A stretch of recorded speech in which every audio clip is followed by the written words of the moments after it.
From the New York Times, it's The Headlines. I'm Tracy Mumford. Today's Thursday, April 16th. Here's what we're covering. Is this war over? I think it's close to over, yeah. I view it as very close to over. Over the course of 12 hours this week, President Trump promised the war with Iran was ending soon. But he also doubled down on his fight with the Pope on social media, threatened to fire the chair of the Federal Reserve, and posted an image of himself receiving a hug from Jesus Christ, which was not his first Jesus meme of the week. On top of that, the White House revealed new renderings for the giant arch that Trump wants to build outside D.C. It's so tall at 250 feet, even the architectural expert who proposed it says it's way too much. For Trump, this stretch has been one of the most vivid examples of his scattershot, what will he do next style. When he's under pressure on an issue, in this case, the war in Iran that's taken longer than he originally thought it would, Trump shifts public attention elsewhere.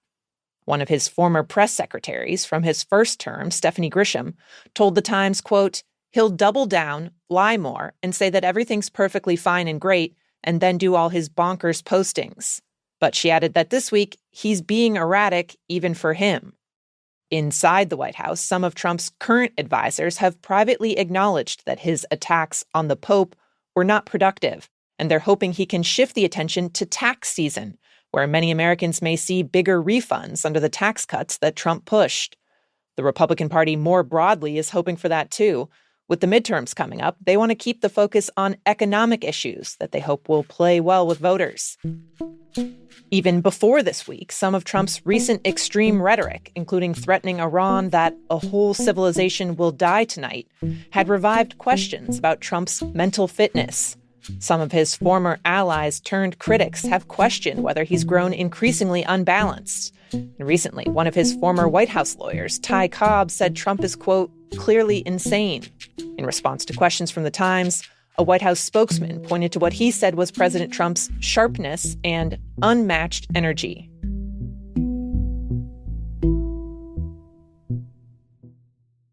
In the Middle East, I've spent the last few weeks reporting from Dubai and the international airport, which is normally one of the busiest airports in the world. When I flew in and out of there, it was nearly empty. Even all restaurants and cafes were closed. 5-star hotel lobbies are nearly empty. Restaurants are struggling already. So you can definitely see the impact on the ground. My colleague Raja Abdulrahim has been covering how Iran's retaliation against the U.S. and its allies has taken a toll on countries across the Persian Gulf. For example, since the conflict started, Iran has fired thousands of drones and missiles at the United Arab Emirates.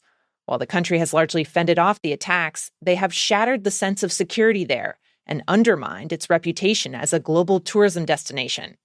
Expats have fled, people have canceled trips, and Raja says that's dealt a huge blow to the millions of migrant workers in the UAE who are the backbone of the hospitality sector. We talked to some people who had been put on forced leave, initially for a month, and now it's been extended. Some people have actually been repatriated home without pay. These are people who are living quite precarious financial lives anyways. They're often living paycheck to paycheck. They come to the UAE because they can make more money there. And across the board, they all send money home.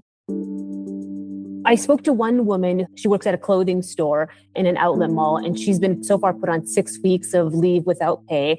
Luckily, her husband still works, but they also have a 1-year-old back home in the Philippines. So she told me that she's doing manicures and pedicures for friends, trying to make a few dollars here and there. But already she and her husband have cut back on meals. They eat only 1 meal a day. I talked to other workers as well, a man from Sri Lanka who said that he'd basically cut out all meat and was living off of lentils and rice in order to send money back home to his 3 children and his wife and his in-laws in Sri Lanka. And so this is impacting not just them, but also their families back home.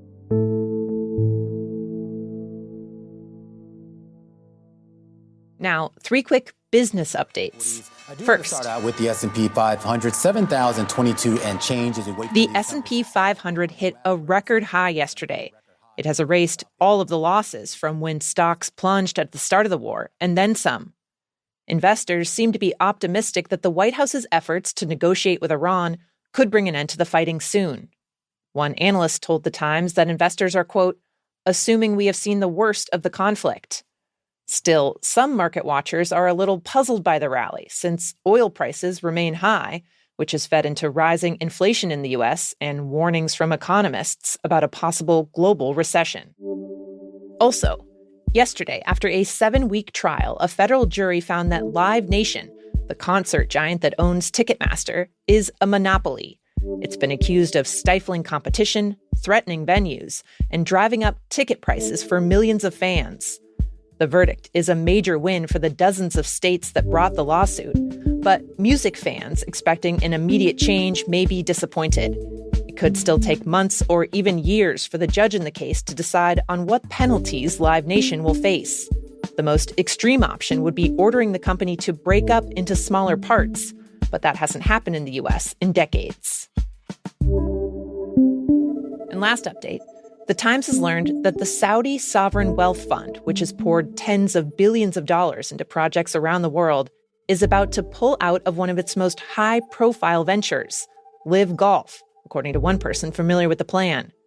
The league launched in 2022 and garnered tons of attention and controversy for using massive paydays to lure some of golf's biggest stars. But the Sovereign Wealth Fund is now facing mounting financial pressures after years of pouring money into a range of investments, including Uber and a Premier League soccer team, but also more struggling ventures like a vast sci-fi-inspired megacity they've been trying to build in the desert that's running over costs. Yesterday, the oil-rich country announced a new strategy for its fund, saying it's now focused on the efficiency of its investments. For Live Golf, its future is now in question.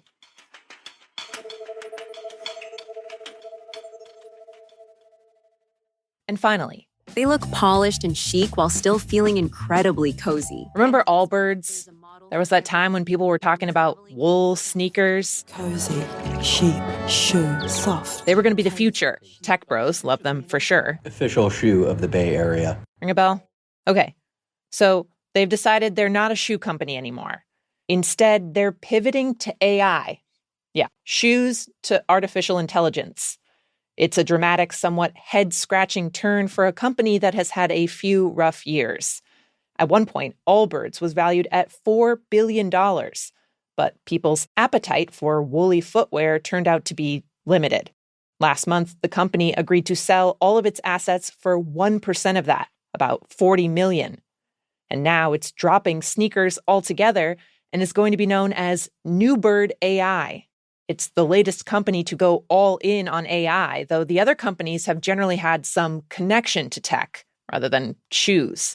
One executive in the AI industry said at first the announcement seemed like an April Fool's joke, but that, quote, given the craziness of this industry right now, maybe we shouldn't be surprised. Those are the headlines. Today on The Daily, more on the confrontation between President Trump and the Pope. You can listen to that in the New York Times app or wherever you get your podcasts. I'm Tracy Mumford. We'll be back tomorrow with the latest and the Friday News Quiz.